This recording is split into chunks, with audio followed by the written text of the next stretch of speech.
Κυρίες και κύριοι, φίλες και φίλοι, πάνω από 60 δισεκατομμύρια έως τώρα αποτιμήθηκε η οικονομική βοήθεια στην Ουκρανία. Οι ρεπουμπλικανοί δημοκράτες, κυρίως στο Κογκρέσο, μπλόκαραν νομοσχέδιο για την υποστήριξη Ουκρανίας, Ισραήλ και Ταϊβάν και προσπαθεί ο Ζελένσκι να βρει λύσεις στην Ουάσιγκτον. Όπως φαίνεται, ο πόλεμος της Ουκρανίας μοιάζει τελειωμένη υπόθεση πλέον. Η Ρωσία έχει υποστεί και αυτή ζημιές έως τώρα, κυρίως λόγω του εμπάρκου της Δύσης, και από τη μία εκλείπουν ανταλλακτικά για τη σωστή συντήρηση π.χ. των αεροπλάνων της, καθώς είχαν κάποια ελαφρά περιστατικά στις πτήσεις τους. Από την άλλη όμως δεν κάθεται με σταυρωμένα χέρια. Εφευρίσκει τρόπους και είδαμε γεωπολιτικές αλλαγές. Τον Πούτιν να πετάει προς τα Αραβικά Εμιράτα και ακολούθως προς τη Σαουδική Αραβία, με συνοδεία του προεδρικού αεροπλάνου του από 4 νέα πάνωπλα μαχητικά αεροσκάφη Su-35S Flanker, εξοπλισμένα με πυράβλους αέρος-αέρος και όπλα διαφόρων κλάσεων. Στο Αμπου Ντάμπι του έγινε θερμή και εντυπωσιακή υποδοχή, αφού εκτός όλων των άλλων, ακόμη και τη ρωσική σημαία σχημάτισαν με χρωματιστούς καπνούς σε αεροπορική επίδειξη η ομάδα Al-Fursan των Εμιράτων που τον υποδέχτηκαν, αγήματα του απέδωσαν τιμές κτλ.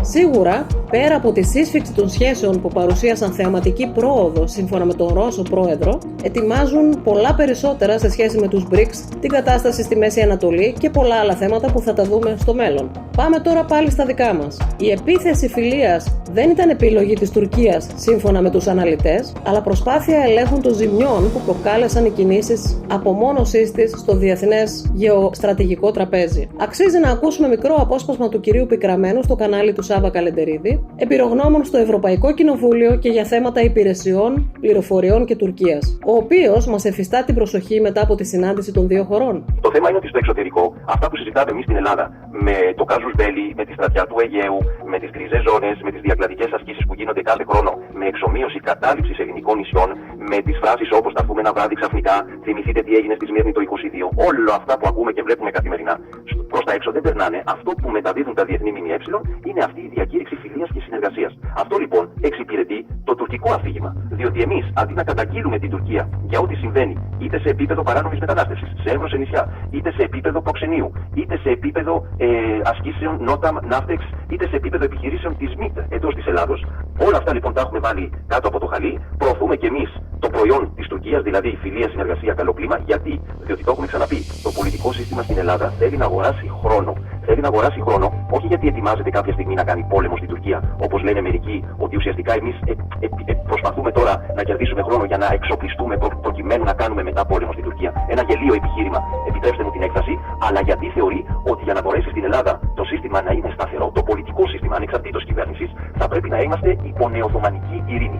Άρα, δώσε στο θηρίο κάποιες ελάσσονες υποχωρήσεις, αυτό που είχε γράψει την προηγούμενη Κυριακή στο Βήμα ο Γιάννης Πρετευτέρης, ότι θα του δίνουμε κομματάκι-κομματάκι, μόνο που το κομματάκι-κομματάκι στο θηρίο ουσιαστικά τι κάνεις, του ανοίγεις την όρεξη και του δείχνεις ότι είσαι διαθέσιμος, αν κλιμακώσει, να του δώσεις και πιο μεγάλο κομμάτι.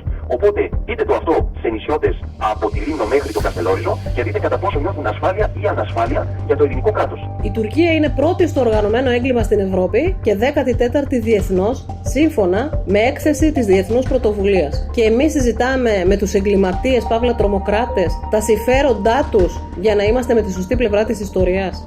Εμάς ούτε οι μυστικές υπηρεσίες μας φτάνουν παντού, θα λέγαμε. Αυτοί μέσα σε ώρες μπορούν να γυρίσουν τα πάνω κάτω. Ακούγεται λογικό αυτό που ήρθε με την τουρκική ΕΙΠ, που συναντήθηκε με τους Έλληνες βουλευτές μουσουλμάνους στην τουρκική πρεσβεία ο Ερντογάν και εμείς βλέπουμε καρδούλες και λουδάκια? Αυτά τα αποτελέσματα έχουν όμως ο εθνομηδενισμός και η λατρεία της πολυπολιτισμικής κοινωνίας. Και επίσης, από πότε μοιραζόμαστε το Αιγαίο? Πες άμα τι δικό τους είναι, τι τους νοιάζει?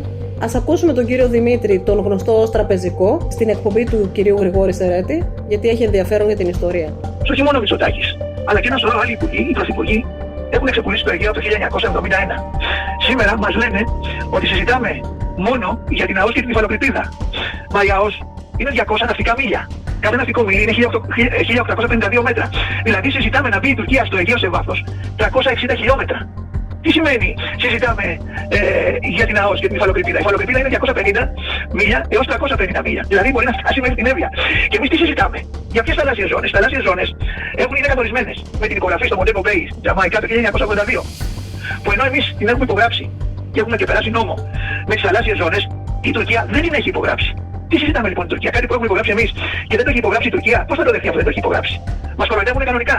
Η ΑΟΣ γρηγορεί είναι 200 μίλια, 360 χιλιόμετρα μέσα στο Αιγαίο. Αυτό συζητάμε. Αν θα πάει κομμάτι της ΑΟΣ η Τουρκία, αυτό συζητάμε. Και μας κοροϊδεύουν συνεχώς και λένε για τις θαλάσσιες ζώνες. Μα είναι καθορισμένες θαλάσσιες ζώνες, δεν έχουμε να συζητήσουμε τίποτα.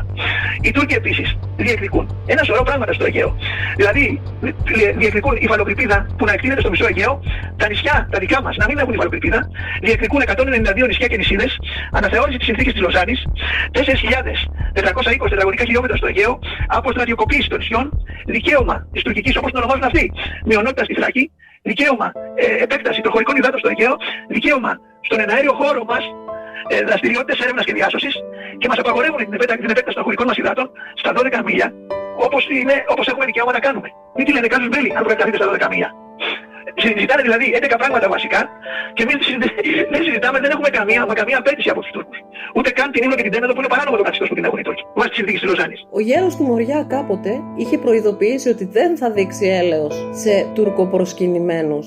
Όπως είχε κάνει στην περίπτωση του Δημήτρη Νενέκου, τότε το 1828 περίπου, ο οποίος αλλαξοπίστησε μετά από τα προνόμια που του είχε προσφέρει ο Ιμπραήμ, που δεν μπόρεσε να τα αρνηθεί και πρόδωσε τους Έλληνες και πολεμούσε εναντίον τους. Ακριβώς τα ίδια θα προειδοποιούσε ο Κολοκοτρώνης και σήμερα. Δηλαδή, όπως έλεγε στις επιστολές του, φωτιά και τσεκούρι στους προσκυνημένους. Και όταν έρθει η μέρα της κρίσης, θα συμπληρώσω εγώ, αλίμονό τους. Είμαι η Μαρία Δασκαλάκη. Σε ευχαριστώ που παρακολούθησες. Κάνε like και εγγραφή για να έχουμε φωνή.